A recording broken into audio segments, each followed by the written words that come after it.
Pada suatu hari, setelah masa ujian, seorang remaja telah sampai di rumahnya dengan keadaan gelisah.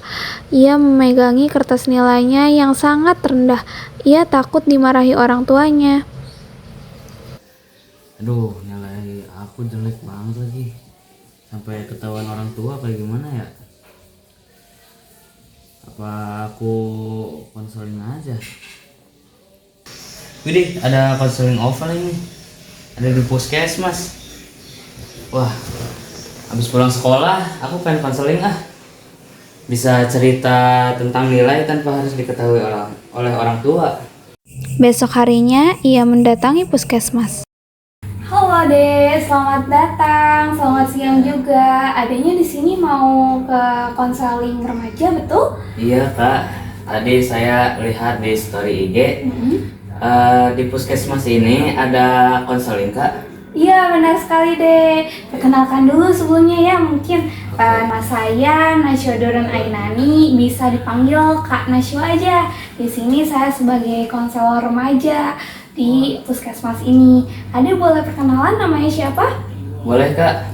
Perkenalkan, nama saya Muhammad Hiban Mutakin, bisa dipanggil Hiban aja. Oke, baik deh Hiban ya. Iya. Ayo mari kita duduk terlebih dahulu. Baik kak. Baik, di sini sebelumnya saya ingin mengapresiasi Ade Hiban. Ade Hiban ya? Iya kak. Iya, karena Ade Hiban udah berusaha untuk menyelesaikan masalahnya. Nah, salah satu usahanya adalah cukup berani ke konseling remaja di puskesmas ini. Iya kak. Iya. Terima kasih. Sebelumnya saya ingin memberitahu dulu kepada Ade Hiban bahwa sebenarnya di sini tuh adalah ruang yang aman. Jadi Ade Hiban nggak perlu khawatir kalau misalnya saya bakal memberitahu informasi ini kepada orang tua atau siapapun, karena saya nggak bakal membocorkan informasi ini kepada siapapun ya, Ade Hiban. Oh gitu ya kak. Iya benar. Sebelumnya boleh tahu masalahnya apa yang membuat Ade Hiban kesini gitu? Jadi gini kak ceritanya. Awalnya aku di sekolah dapat nilai yang kurang bagus kak. Dapat nilai yang cukup rendah. Lalu aku juga orangnya kurang suka sama pembelajaran yang ada di sekolah ya kak. Dan aku emang berpikirnya memang pelajaran sekolah tuh mungkin kata aku itu tidak terlalu digunakan ya untuk di masa depan.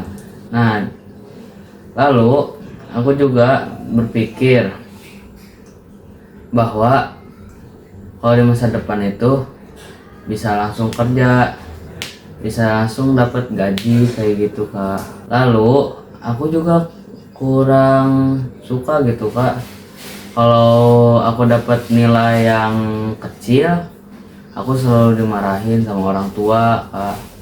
Bahkan aku disuruh les agar nilaiku naik. Tapi kan aku gak mau, karena aku itu pengennya langsung kerja habis SMA tuh. Oke, baik. Semoga terima kasih udah menceritakan ya.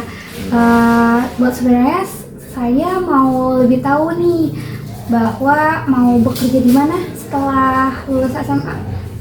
Aku berpikirnya pengen kerja di luar negeri sih kak. Oh, di luar negeri, itu tujuan yang sungguh keren. Itu kan kira-kira adalah tujuan yang sangat besar ya. Nah, kalau boleh tahu luar negeri di mana dulu nih, Ade Hiban?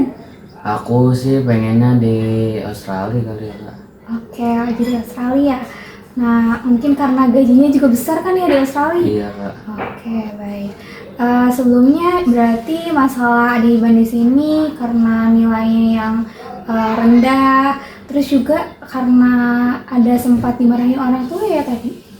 Iya, sampai disuruh masuk kelas. Iya kak. Oke. Nah, tapi padahal Ade Hiban di sini ingin setelah lulus SMA langsung bekerja, tidak kuliah ya? Iya kak, soalnya kuliah itu kayak ngabisin waktu aja kak. Ya kan kerja mah udah kerja tuh langsung gaji kerja gaji kerja gaji. Nah kan kuliah mah cuman belajar, terus belajar tetap aja nyari kerja tuh. Jadi yang penting langsung habis SMA langsung kerja gitu. Oke, baik. Sebelumnya ada yang mau diceritakan lagi? Mungkin cukup kak. Oke, baik. Sebelumnya terima kasih ya udah cerita juga. Pemikiran Dehiban sama sekali nggak salah kok, karena semua orang kan beda-beda ya tujuannya. Iya. Nah, sedangkan Dehiban tujuannya di sini sehabis lulus SMA mau kuliah ya. Iya kak. Oke, benar. Nah, jadi kakak di sini tuh ada gambar gitu loh, Dehiban bisa lihat ya di sini. Iya. Nah, di sini ada Hiban lagi naik tangga. Seperti anak ini, dia lagi naik tangga ya, ada Hiban. Nah, ketika naik tangga ini, kita asumsikan atau kita bayangkan bahwa ini adalah proses belajar. Proses belajar ini harus hati-hati, karena seperti naik tangga juga harus hati-hati agar tidak terjatuh ya. Iya. Iya, dan juga ini adalah proses. Jadi bukan kejar-kejaran sama siapapun, seperti itu. Nah, setelah naik tangga, Hiban itu bakal lulus. Itu kan tujuannya ya, lulus Iya, gitu. Entah setelah lulus mau bekerja atau kuliah gitu kan. Nah, sebelumnya tadi ada kesulitan belajar ya. Iya. Nah, kesulitan belajar kira-kira itu karena apa? Apakah karena Hiban yang kurang mengerti teori dasarnya atau bagaimana? Aku kesulitan belajar tuh karena aku ya kurang paham sama materi-materi yang ada di sekolah gitu kak. Terus ya gurunya juga mungkin banyak yang gak masuk ke otak aku kak saat menjelaskannya. Karena teori-teori dasarnya aku gak paham, jadi materi-materi selanjutnya jadi gak paham semua gitu. Oke, baik. Nah, sebelumnya kakak mau kasih tahu dulu nih bahwa ternyata kalau misalnya ada Hiban les, nanti bakal diajarin teori dasar terlebih dahulu. Nah, ini tuh ada pembimbingnya, yaitu mentor lesnya atau guru lesnya. Itu juga nanti ditemanin oleh teman-teman Hiban yang juga mau belajar. Kalau misalnya ada Hiban les, ada Hiban bisa naik nilainya. Nah, ketika naik nilainya akan lulus dengan nilai yang baik. Nah, sekolah tetap jalan. Nah, ketika nilai ada Hiban baik, bagus, peluang kerja tuh malah makin banyak. Karena biasanya ada beberapa pekerjaan yang bisa dilihat dari nilai. Gitu. Benar.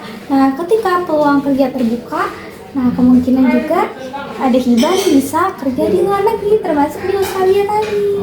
Gitu. Iya, jadi nilai juga cukup penting ya. Ketika nilai ada Hiban naik, meningkat, yang pertama tidak dimarahi ortu lagi. Lalu yang kedua, ada Hiban juga bisa peluang kerja di luar negerinya lebih meningkat. Iya, benar sekali ada Hiban. Nah, itu tuh salah satu caranya adalah les seperti yang direkomendasikan orang tua ada Hiban. Kayak gitu ya kak. Iya. Oke deh, kalau gitu mah aku mau nyobain nanti les, pengen nyoba belajar biar makin nilainya makin meningkat lah. Oke, jadi ketika ada Hiban memilih untuk les, tujuan akhirnya bukan hanya kuliah, tetapi itu bisa membuka peluang untuk masa depan ada Hiban ya. Gitu kak. Iya, benar sekali. Berarti kalau nilai aku naik, terus aku punya nilai rapor yang tinggi, aku bisa dapat peluang kerja yang banyak ya kak. Iya, benar sekali. Oke, jadi ada Hiban memutuskan untuk les ya. Iya, Iya. boleh dicoba lah. Oke, baik. Sebelumnya nanti kalau misalnya ada Hiban ada apa-apa, ada masalah terkait belajar atau misalnya mau tahu perkembangan lebih lanjut agar nilainya makin meningkat, ada Hiban bisa kembali ya ke puskesmas ini. Iya kak. Iya, baik. Ya udah kak, makasih kak. Karena konseling ini aku jadi paham semua yang kakak berikan tadi, yang kakak sudah sampaikan kepada saya jadi mulai mengerti tentang hal-hal yang belum saya tahu. Ya kak, saya pamit dulu ya kak. Kalau ada apa-apa saya bisa hubungi kakak lagi ya. Iya. Terima kasih ya, Terima ada kasih, Kak. Hiban. Ya. Saya pamit dulu ya kak.